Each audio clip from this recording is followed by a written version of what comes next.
Magandang araw mga tol. Flex ko lang yung one day tour namin sa Baguio. Dito kami sa Diplomat Hotel. Maraming kwentong kababalaghan tungkol dito sa Diplomat Hotel na to. Noon pa man marami na ako naririnig. Kaya ito ay isa sa tourist attraction dito sa Baguio. Kaya talagang pinuntahan namin to. Napakaganda ng tanawin kapag nandito ka sa may harap ng building ng Diplomat Hotel. Kasi ang baba nito ay puro mga kabahayan. Tapos yung likod niya ay gubat. Parang marami ka makikita doon na na mga puno. Tapos pababa siya na bangin. Kaya itong Diplomat Hotel na ito ay nakatayo sa ibabaw ng bundok. Kaya yung kapaligiran niya ay talaga makikita mo na maraming mga punong kahoy.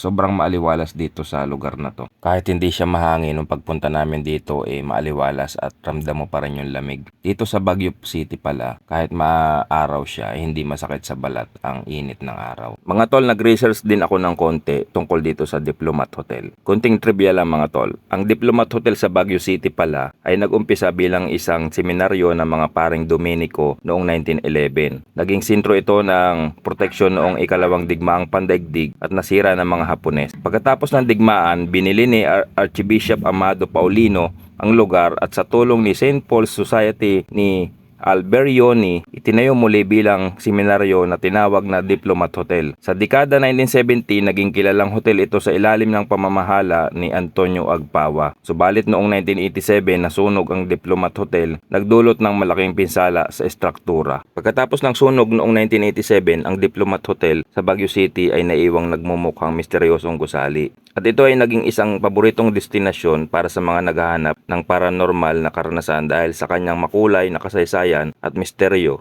Patuloy ang interes ng mga tao sa Diplomat Hotel bilang isang lugar na bumabalot ng mga kwento ng nakaraan at lihim. Maraming salamat sa panonood mga tol. Ingat tayo palagi. Please subscribe Pads TV.